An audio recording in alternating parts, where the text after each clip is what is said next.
अगर जन स्वराज की सरकार बनती है बिहार में तो 6 लाख से ज्यादा टीचर हो जाएंगे बेरोजगार। जी हाँ, 6 लाख से ज्यादा शिक्षक हो जाएंगे बेरोजगार। और केवल 6 लाख ही नहीं, लगभग 9 लाख से ज्यादा सरकारी स्टाफ हो जाएंगे बेरोजगार। कैसे हो जाएंगे बेरोजगार, आइए हम आपको प्रशांत किशोर का एजुकेशन मॉडल समझाने का प्रयास करते हैं। वे किस प्रकार से इतने लोगों की सरकारी नौकरी को खाने वाले हैं। स्वराज का जो एजुकेशन मॉडल है उसमें बताया गया है कि आपके पास 2 ऑप्शन होंगे अपने बच्चे को पढ़ाने के लिए, पहला प्राइवेट और सेकंड गवर्नमेंट। आपके पास ऑप्शन होगा कि अपने बच्चे को प्राइवेट स्कूल में पढ़ा सकते हैं और सरकारी स्कूल में भी पढ़ा सकते हैं। अगर आप प्राइवेट स्कूल में अपने बच्चे को पढ़ाते हैं तो सरकार उसकी पेमेंट करेगी, मतलब प्राइवेट स्कूल की जितनी भी फीस होगी वे सरकार पे करेगी। तो आप खुद सोचिए कि अगर आपके बच्चे को जहां बेस्ट एजुकेशन सिस्टम मिलेगा तो आप अपने बच्चे को वहीं भेजिएगा। तो जी हां, आप अपने बच्चे को चाहिएगा कि प्राइवेट स्कूल में ही भेजे और वहां पे बेस्ट एजुकेशन उन्हें मिल सके। तो सभी लोग अगर अपने बच्चे को प्राइवेट स्कूल में ही शिफ्ट कर देते हैं तो होगा क्या, तो बिहार में जो 71,000 स्कूल है वे स्कूल खाली हो जाएगी। जी हां, और 71,000 स्कूल जो हैं उनमें 6 लाख से ज्यादा टीचर कार्यरत हैं, तो वे तो बेरोजगार हो ही जाएंगे। बाकी 71,000 स्कूल जो हैं वे खाली हो जाएंगे।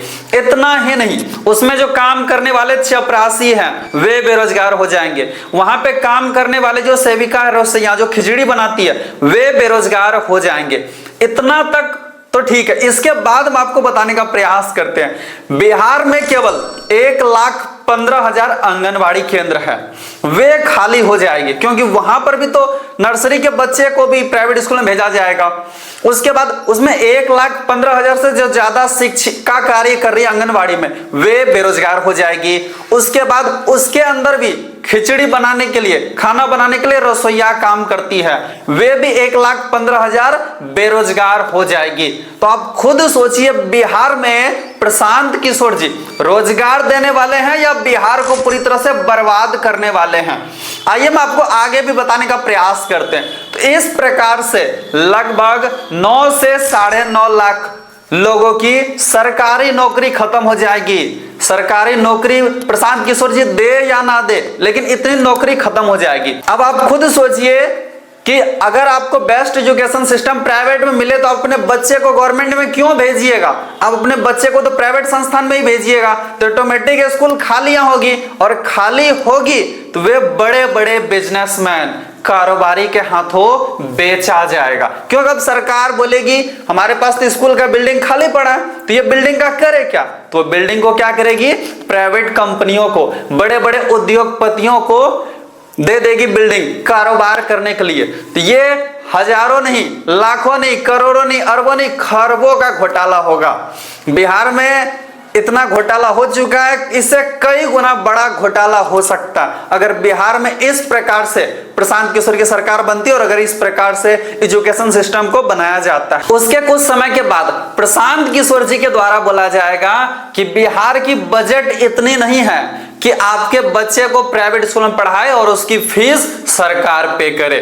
तो आपके पास 2 ऑप्शन होगा केवल, या तो प्राइवेट स्कूल में पढ़ाए तो अपना फीस खुद से भरे या तो सरकारी स्कूल में जाए। तो आपके पास अगर उतना बजट नहीं होगा तो आप सोचिएगा हम सरकारी स्कूल जाए, लेकिन तब आपको दिखेगा ये तो बहुत बड़ा घोटाला हो गया क्योंकि प्राइवेट स्कूल सभी बची भी रहेगी और वो मोटा फीस वसूलेगी और सरकारी स्कूल का नामो निशान मिट जाएगा। जी हाँ, सरकारी स्कूल बचेगी नहीं और प्राइवेट स्कूल में आपको पढ़ाना होगा। तो उस समय तक तब समझ में आएगा लोगों को कि प्रशांत किशोर जी बिहार में रोजगार देने आए थे, शिक्षा व्यवस्था को सुधारने आए थे या बहुत बड़ा घोटाला करने आए थे।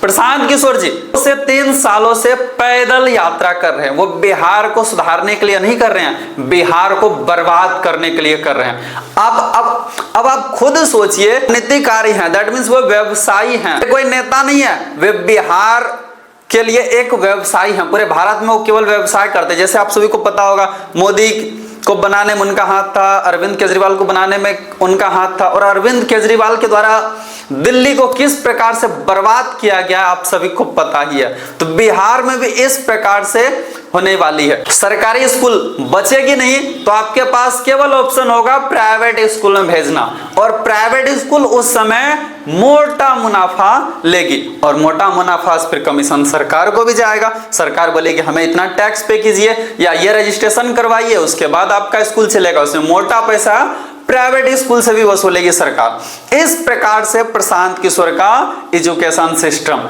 मतलब बिहार वासियों का हाल ऐसा होगा धोबी के कुत्ता का जैसा, ना घर का ना घाट का। बाकी आपका क्या विचार है कमेंट बॉक्स में आप अपनी राय जरूर दें। जय हिंद जय भारत।